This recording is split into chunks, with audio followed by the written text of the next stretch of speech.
Welcome to Around Kansas. I'm Deb Goodrich, And I'm Michelle Martin. and it's Friday Fun Day, and I can't think of anybody more fun than Buffalo Bill Cody, who is riding and hunting forever right behind me here in Oakley. This is the Buffalo Bill Monument that was um, created by our dear friend Charlie Norton, and it is one of the most photographed spots in Kansas, I must say. And this photograph, which is just wonderful, is one that my daughter Noelle took a few days ago. So I love this image. I love this viewpoint of Bill. Of course, I love Bill in any picture. So there you have it.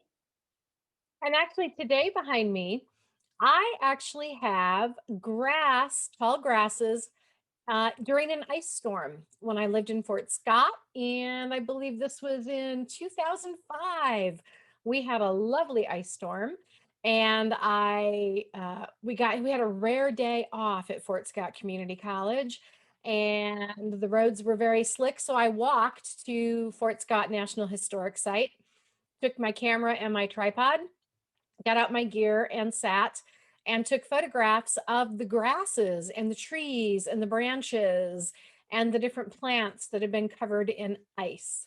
And yeah, it was a little chilly, but it was a great day getting out and taking photos in Kansas. So that's what we're talking about today. Friday Fun Day is all about photography. And fortunately, we have some very talented photographers who take incredible images all around Kansas. And we use those a lot on our Around Kansas Facebook page. I changed that out, try to every couple of days, and we have had some incredible images shared on there.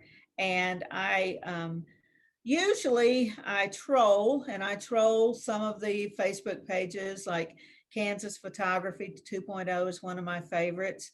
And the people never cease to amaze me with some of the images, and they choose a theme every week. And then people take photographs that kind of keep within that theme. And it can be everything from clouds to the color purple, um, birds, I mean, just all kinds of things, but they always produce spectacular results. And I can take a decent photograph, but some people, like Michelle here, like Noelle can stand in the same place that I do, take the same angle, and somehow her photograph is a work of art and mine's just a picture. It's just a snapshot. But Michelle, how long have you been a photographer? Deb, I started dabbling with cameras and taking pictures when I was a kid growing up in Michigan. Um, the first camera I remember playing with was a Kodak Instamatic, and it had the little film that you dropped in. But it had the little flash cubes. I'm dating myself here, folks. Flash cubes. Most of our viewers, especially our younger viewers, don't know what a flash cube is. Oh no, Michelle, you can find them in museums now. Yeah, Yeah. I know. I know. And but flash cubes, folks, for those who are young enough and don't know, the flash was not always an inbuilt part of the camera.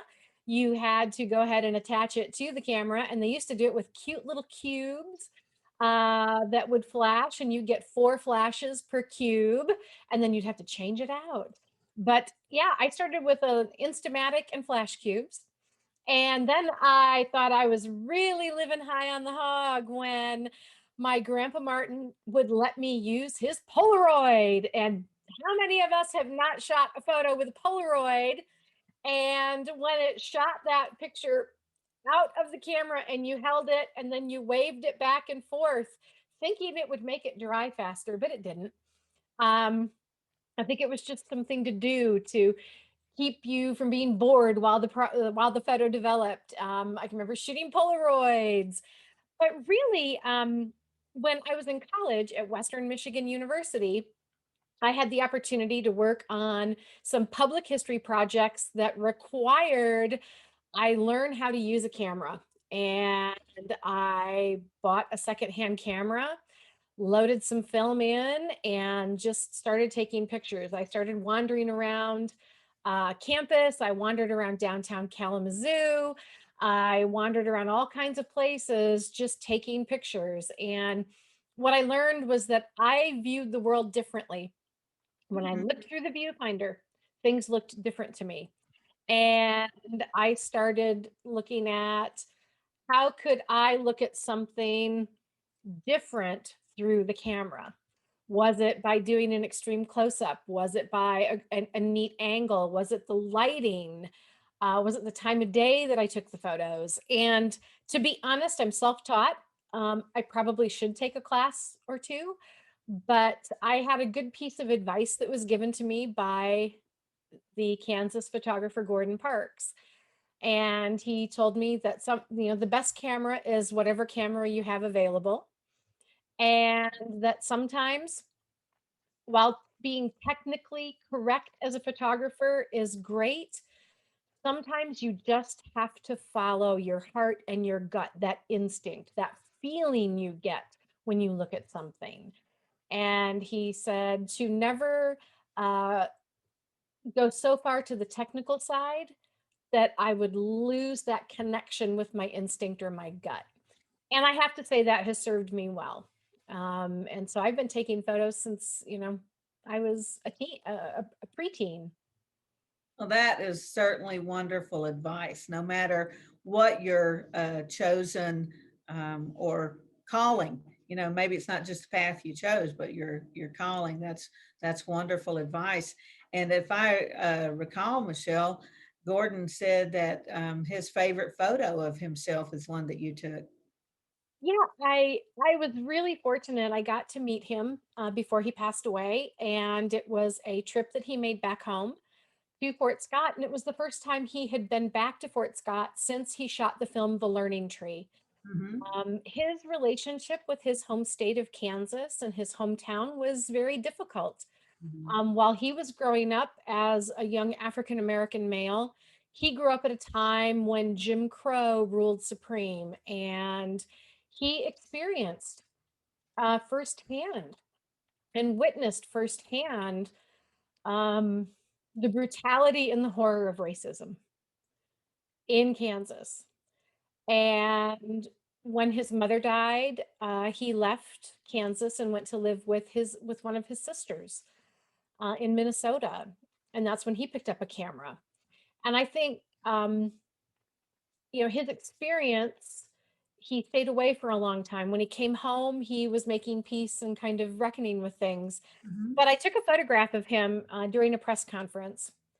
And I remember all the other press photographers. I mean, they had the top of the line digital. They had the camera bodies that were several $1,000s, and the lenses that were several $1,000s. And I was shooting with an Olympus C8080 point and shoot digital camera that had some ability to play with your aperture and your shutter speed and other things. And I had switched it over to shoot black and white. Everybody else was shooting color. And then they would, if they wanted to create a black and white, they'd have to strip the color out. But why not just shoot black and white from the beginning? And their shutters, you could hear click, click, click, click, click, click, click. And I was waiting, and I was watching him, and I was watching his movements and his expressions. And he happened to look over toward me, and there was just this very wistful expression on his face. And I hit the shutter. And after I did, he kind of smiled, I got a little bit of a smile, and he winked at me. And I thought, well, that's interesting. And so later on, when the press conference was over, and the other thing that I remember is there were some of the photographers actually making really snide comments. It's like, oh, who's this little girl with this point and shoot? Or, oh, that camera's not going to get anything good. Or, who does she think she is with that piece of junk? And really, and I was really upset. And at times I was biting my lip to keep from crying or from saying something very unladylike. And so when they were all done, he motioned to me to come over, and he said, "Come sit down here." And he said, "What are you shooting with?" And I said, "Oh, it's nothing good." And he said, "It's not what you shoot with, it's how you shoot." And so we started chatting. And so he started looking through on the screen and he pointed at this one photograph I had taken, and it was black and white. And he pointed and he said, "They took photos of me. You captured me. There's a difference. Don't ever forget that." And so um, before he left to go back to New York, his assistant at the time said, "Gosh, is there any way we could get a copy of that picture? Gordon said you took a picture of him." I'm like, "Sure, you know." And literally, we're talking Gordon Parks, who, sends his stuff out to be developed or develops in a darkroom. And what did I do? I uploaded the photo to Walmart, 1 hour photo, and got an 8x10 print. And I went and got a double matte and I matted it and I sent it. And then when he passed away, when his family brought him back to Fort Scott for his funeral, his family actually asked me if I would take photographs at the graveside.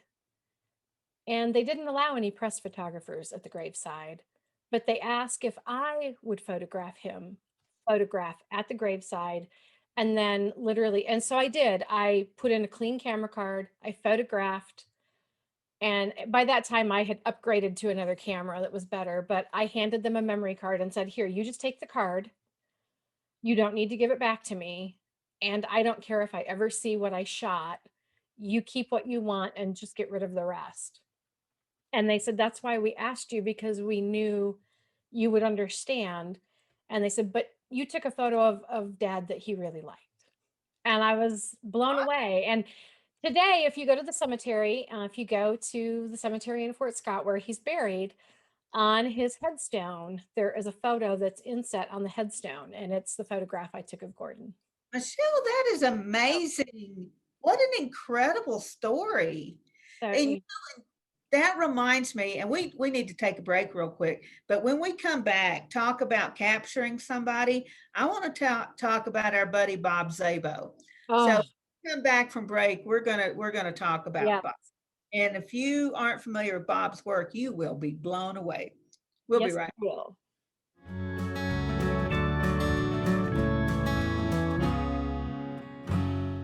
1921, a trade route was opened from Missouri in the United States across prairies and mountains to Mexico. In 2021, we will mark 200 years of epic conflicts and grand adventures, larger-than-life personalities, and sweeping landscapes. Join us on an historic journey. The Santa Fe Trail lives on. Find us on social media or santafetrail.org. Welcome to the Western Kansas Wildlife Travel Center, right here in my hometown of Oakley, Kansas. We're the front door of Western Kansas, located on 3 main highways, I-70, US 83, and US 40. And all those roads lead to history, beautiful scenery, and adventure, no matter which direction you go. We now have an IHOP.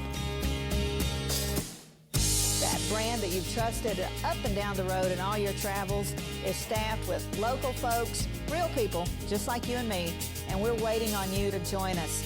So for fun, adventure, fuel up, fuel your body, and let's have some fun.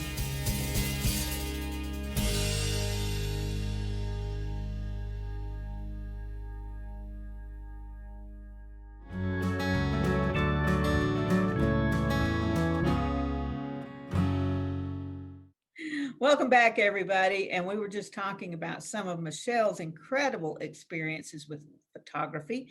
And she was talking about capturing the person. And I'll have to tell you, I have seen some amazing photographers.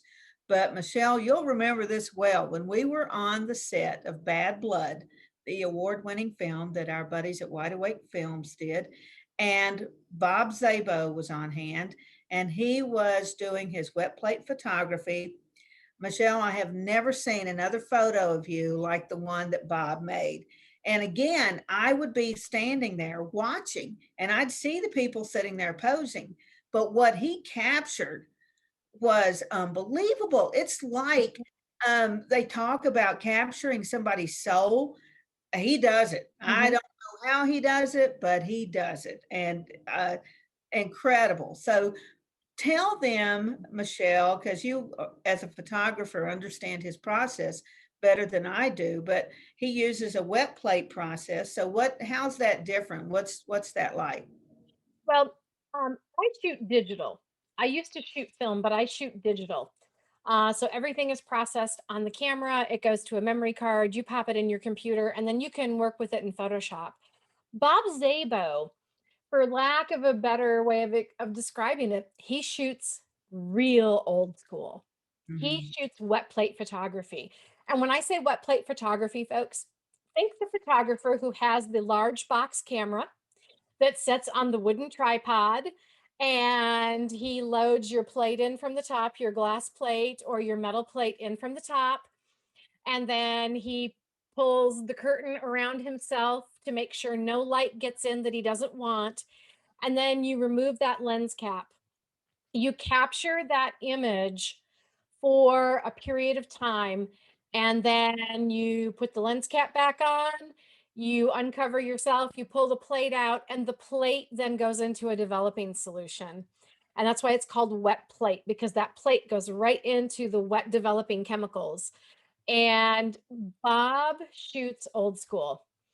Um, I've also seen Bob shoot with high-end digital. And if you take one of Bob's digital photos and put it next to one of his wet plate photos, you could have him sit in the same location and take the same image of the same person. And he could go ahead and open that digital image up in Photoshop. He could tweak it, work with it. But there's just something deep and resonant and soulful about what he captures with the wet plate. Unreal. Part of it is the amount of time that you have to sit there and be completely still to be able to get that exposure time you need. That's part of it. So you, as the person being photographed, as the subject, you have to be very mindful of yourself, of your body, of your breath. And granted, he photographed me. I was portraying Mahala Doyle, Mhm. the widow of one of the widows of the Pottawatomie Creek Massacre. And I was sitting, and I had a Bible on my lap. I had my hands holding the Bible, so I could have my arms resting and I could sit, but I had to be completely still. And you're literally monitoring your breath, making sure you don't move, and you have to be completely in yourself and aware of what you're doing. And Bob has to be aware of that too. And he's a master of light and shadow and balance. And I've never seen more incredible photographs of living historians than I have seen of Bob's, and also his landscapes, his abstracts. He does phenomenal work. I know he recently said he was getting ready. I believe he's going back to either Yellowstone or Yosemite, Yosemite, uh, I think. Yosemite to photograph with wet plate. Um, One of his mentors, kind of in the wet plate photography world, passed away not too long ago. And I know he was going back, I think, because he wanted to go back, but also really as an homage to one of his dear friends and mentors who he learned from. And I have to say, there's nobody better than Bob. Not too long ago, when the film The Conspirator came out, the story of, you know, uh, Mary Surratt, it was produced by Robert Redford's company, and there was a photograph. They wanted a photograph of Robert Redford for a story that was going to run about the movie, and Bob Szabo did the wet plate photograph of Robert Redford. And it's probably one of the most amazing images I've ever seen of Robert Redford. Well, I'll tell you this, Michelle, while you were sitting there and while our other friends were sitting there, and I was watching, and I was watching you, and I was watching Bob, he caught expressions that nobody else saw. Mm-hmm. And it's a fact. It was like Mhm. something magic happens. That photo he did of Hig that day, I have never seen an image of him like that. So whatever Bob does, it's just like you were talking about capturing, the soul and following your gut and your instinct. It's magic. Mhm. It's absolute magic. And I know that a lot of photographers, especially a lot of the ones we know, have that ability to, like you said, see a moment the way nobody else sees it.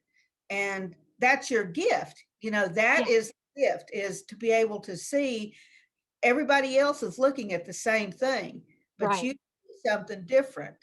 And, we get examples of that all the time in Kansas with monument rocks. How many times can you take Oh, a picture of monument rocks? mhm. And then I'll see one that just blows me away where somebody went and they had a whole different perspective. It's Yeah. just, I'm like, I've never seen it look like that. Where were they standing? What were they seeing? And it's amazing. It's amazing how Yeah. you can get all these people to look at the same thing and get something different. Well, the image behind me, this one of the grass with the ice drops, these ice drops on it. Um, this is my favorite because I had it on a tripod. I had the exposure set a little longer. I was playing with things, but I also have one where I backed out further, a little further away from it, and it doesn't look anywhere nearly the same. It just looks like grass. It looks like grass with a lot of maybe dew, but when you get in closer, you realize these are little beads of ice. So it's my people ask me quite often, what do I do to take better pictures? And I tell people, one, don't worry about the camera you don't have. Worry about the camera you have. If the only thing you have with you is your cell phone, then use it to its best advantage. Mhm. And sometimes that's learning how to play with the settings on your cell phone camera itself, or it's looking for a great photography app that uses your cell phone camera and gives you more ability to control light and shadow and depth and color. There are a lot of apps out there that you can find that do that. Then, my other piece of advice is look for what interests you. Don't think about what will interest anybody else. If you find things that interest you and you photograph them with that passion, then other people are going to pick up on that and will see that in your work. Um, I mean, I can't tell you the number of times living in Fort Scott, I took photographs at living history events at Fort Scott. I'd be dressed in my living history clothing. I have my camera gear hidden in my basket, covered in some towels, or covered with a bonnet or whatever to hide it. And then when the public wasn't looking, I'd get my camera out and take photos. Or um, we'd be watching some of our friends, the Gum Spring Serenaders, play music, and I'd be watching them. But what interested me was not the whole photograph of our friend Carl Anderton playing banjo, but focusing in on his hands playing banjo, or focusing in on our soldiers who were doing drills, focusing in on faces, or focusing in on hands on weapons, or focusing in on details. So if something catches your attention and you find it interesting, follow it, go with it, because you're going to go ahead and be making, really, for me, photography in many ways is about making myself happy. I Yeah. mean, folks, to be honest, for me, when I lived in Kansas, I went through some extremely difficult personal times. And Deb knows, Deb and I have been friends for a very long time, and she knows. And for me, photography became a way to combat, and I'll be very honest, folks, it was a way to combat loneliness. It was a way to combat depression, homesickness, because when I lived in Kansas, I loved it, but I was also homesick for my family in Michigan. Um, it was a way for me to get out and explore and feel adventurous. And having the camera in my hand, a map, because our cell phones didn't have GPS at the time, folks. When I was in Kansas, when I first moved there, for me, it was about having a map, a route, a phone, a full tank of gas, a camera with fully charged batteries, and a lot of extra memory cards. And it was about exploring.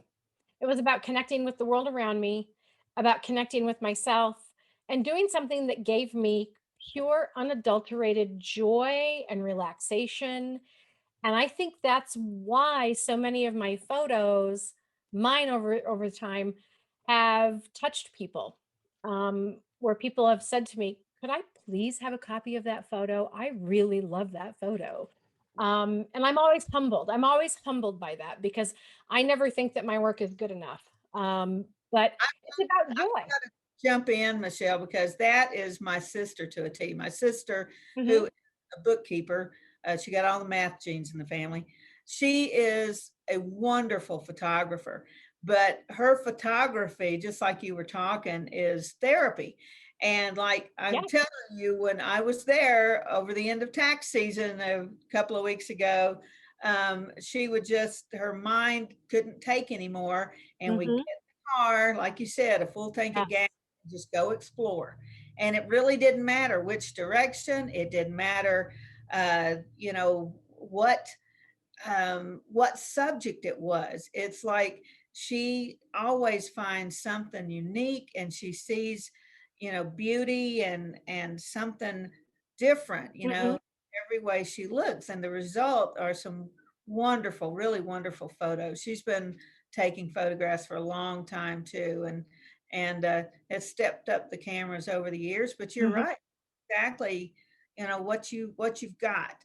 Right. And that vision, and then it just feeds her soul, and then she comes back ready to tackle all those horrible Hmm. numbers Yeah. again.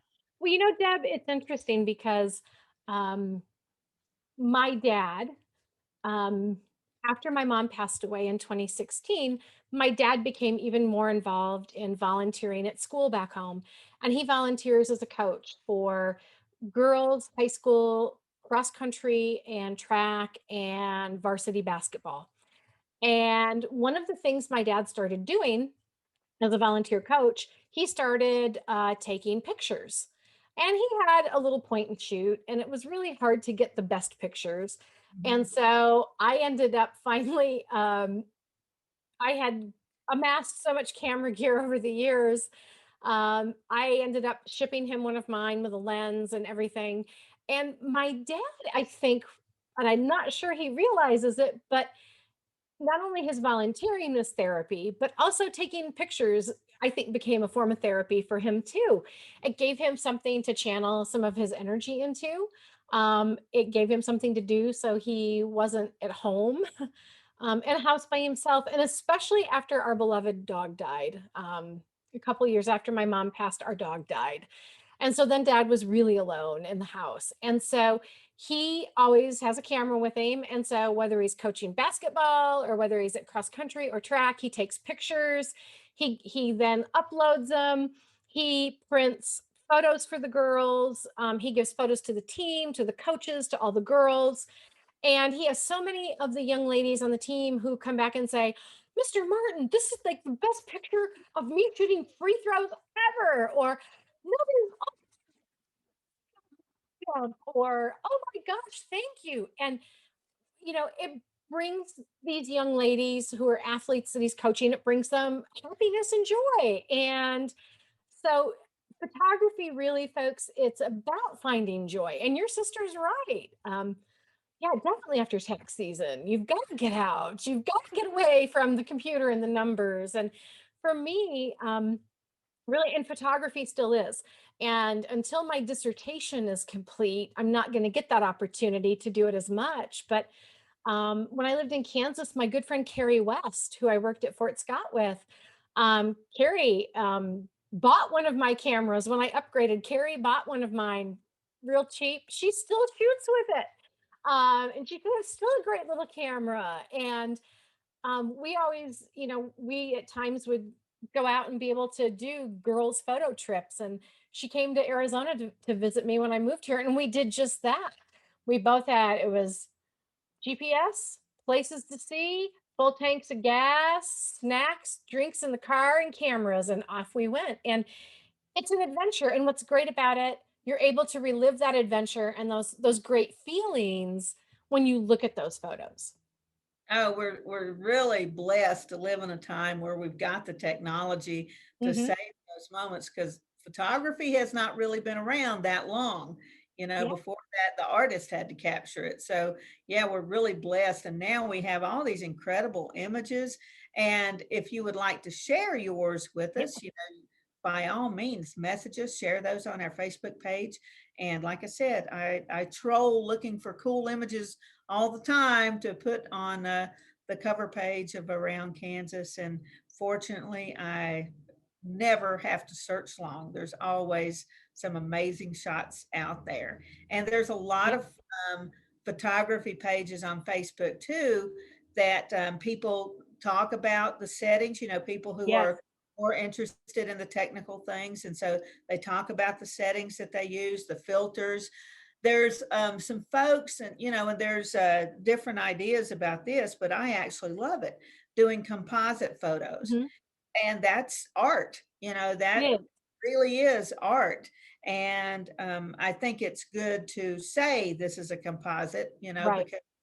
because but there's some spectacular images, some beautiful Mhm. things coming out of that.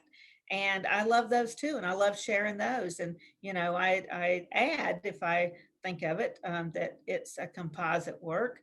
But man, it still takes an Mhm. incredible artful eye to see that and put it together. So, Yeah. Deb, when I worked for Bill Curtis, and I did a lot of work related to media and PR for his tall grass beef company, one time we were looking at doing some special advertising pieces that were three-dimensional, where you would turn the item and it would move. It was the three-dimensional. mhm, And so we needed images of different things to create the composite, to create the 3D right, effect. And I was amazed because we needed different layers of grass and prairie flowers, and we needed a different tree and cattle and sky and clouds. And so the company that we were working with, they said, well, if you give us the images, we'll composite them together. And because that was beyond my capability to do that, to create the 3D composite. But it took over 200 images that I had shot to create this 3D piece. Um, and then you turn it and it looks like it moves, and then you see the company logo and it goes back and forth. And you're right, compositing like that is really incredible because it you're able to put a lot of things together. And so, you know, it's just photography and Kansas go hand in hand because you've got wide open spaces where you can see forever. You've got places that have great visual impact and interest. I think about the the gypsum hills. I think about the tallgrass prairie. I think about different towns that are historic, where you've got beautiful historic architecture, where the details of architecture become pieces of photographic art themselves. So folks, there's so much to explore in Kansas with your camera. And like I say, the best camera is the one you have. Follow your heart and your gut and your instinct and what you like and what's interesting to you. And get out and enjoy the fact that we can move about in Kansas and capture all of its beauty in any form. And if you're looking for something to photograph, Buffalo Bill is always here for you. So I there's not a bad picture of Buffalo No. Bill, I promise you. So this has been great today. Just wonderful to have you all with us. Join us again next time. In the meantime, I'm Deb Goodrich, And I'm Michelle Martin. and we shall see you somewhere around Kansas. Bye.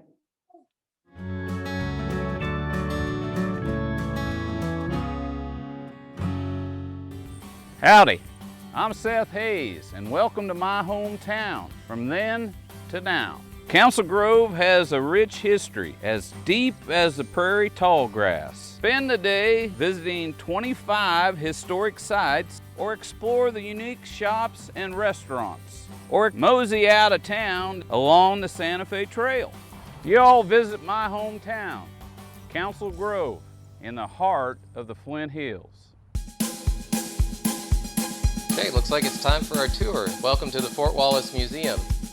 Here at the museum, you're going to find some really interesting stuff like our replica stagecoach from the Butterfield Overland Dispatch. We've got facades from the fort buildings, and where we've got an 1870s flag. There's a plesiosaur that was discovered locally. We've got the Ray pump organ collection. We're a little bitty place with a great big story, and we'd love to have you.